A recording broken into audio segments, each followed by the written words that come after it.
کہ تھوڑا عرصہ پریکٹس ہو جائے گی تو آپ کو کسی رول کی ضرورت نہیں رہے گی، آپ کو خود ہی سمجھ آ جائے گی ہاں اس کا یہی بننا چاہیے۔ اچھا عمران صاحب، آپ نے یہ آیت نمبر 35 جب شروع کیا ہے نا جی، اس میں لفظ آیا تھا اس کالا ابراہیم ربی ال حاض البلد آمن وجنبنی، وہاں پر آپ نے نون وقایا کی بات کی تھی نا، وہ تھوڑا سا اس کے بارے میں روشنی ڈال دیں۔ اچھا میں بتاتا ہوں، دیکھیں یہ ہے جیم نون اور بے، اس سے بنا جنابہ یا جنوب، اس سے جو فعل عمل بنا وہ بنا اجنوب، یہ تو ہو گیا اجنوب۔ اجنوب کا تو مطلب ہو گیا کہ تو بچا، تو دور کر، تو محفوظ رکھ۔ اب ہم نے کہنا ہے کہ یا اللہ تو مجھے محفوظ رکھ، تو اجنوب کے اوپر ہے جزم۔ تو اب ہم جب یہ اس میں ایڈ کریں گے تو جب اس کو ملا کے پڑھیں گے نا، تو اگر ہم اس کو زبردستی پڑھنے کی کوشش کریں گے تو بنیادی طور پر یہ بن جائے گا اجنوبی، اجنوبی۔ اچھا اجنوبی اگر ہم اس کو بنائیں گے تو آپ دیکھیں ہو کیا رہا ہے کہ یہ جو جزم تھی یہ زیر میں کنورٹ ہو گئی، اس کے بغیر آپ اس کو پڑھ نہیں سکتے، وہ جنوب نہیں پڑھ سکتے، یہ تو بالکل نہیں پڑھا جا سکتا، تو اس کو کچھ نہ کچھ تو کرنا پڑے گا، تو آپ اس کو اجنوبی کر دیں گے، جو بعض اوقات اس طرح بھی ہو جاتا ہے۔ اور یہ جب فعل آتے ہیں چاہے وہ مضارع ہو یا جیسے یہ امر ہے، تو وہ جو فعل کی حرکت ہوتی ہے اس کو بچانے کے لیے، تو وقا کا مطلب ہوتا ہے بچانا، وقایتی، جس سے تقوی کا لفظ بھی بنتا ہے، تو وہ اس حرکت کو بچانے کے لیے ایک نون ایڈ کر دی جاتی ہے، تو وہ اس کے اندر جب نون ایڈ کر دیتے ہیں اس نون کا کوئی مطلب نہیں ہوتا اور اس پہ زیر لگ جاتی ہے، تو یہ بنتا ہے او جنوب نی، اور اس نون نے اس بے کی حرکت کو بچا لیا، اس لیے اس کے لیے لفظ استعمال ہوتا ہے نون وقایا، بچانے والا نون۔ ہم نے باب انفعال ہم کر رہے تھے، آج ہم نے اس کی پریکٹس کرنی ہے۔ ہمیں پتہ ہے کہ یہ باب افعال کے الٹ کام کرتے ہیں، جنرلی متبی کو لازم کر دیتا ہے، اور اس کے جو اوزان ہیں وہ ہیں مثلا انقلب ینقلب انقلاب، ماضی مضارع اور مصدر، اور اس کا فاعل ہوتا ہے منقلب اور فعل امر ہوتا ہے انقلب، اور اس میں عام طور پہ مفعول اور پیسو وائس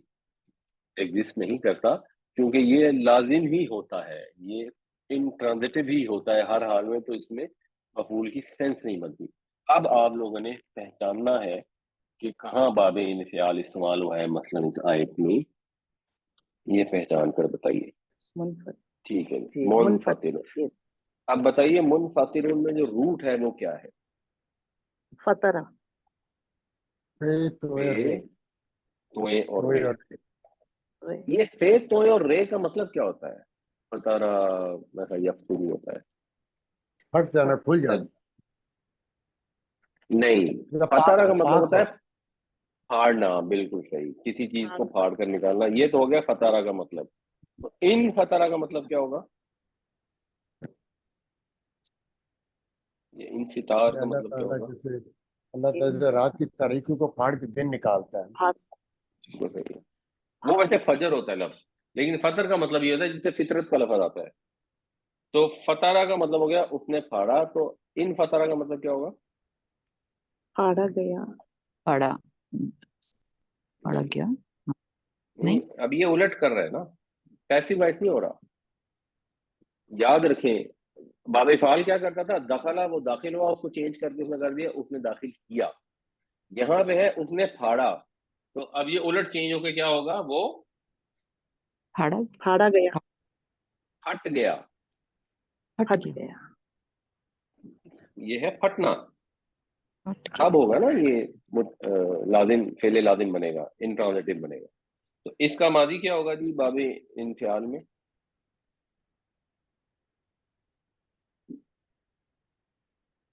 ان فترہ، ان فتارا، مضارع کیا ہوگا؟ ینفطرو، منفطر، ینفطیرو، بالکل صحیح، ینفطرو، ینفطیرو، انفطار، اور مصدر کیا ہوگا؟ انفطار، انفطار، جی۔ اور یہ جو آیت میں دیا ہوا یہ کیا چیز ہے؟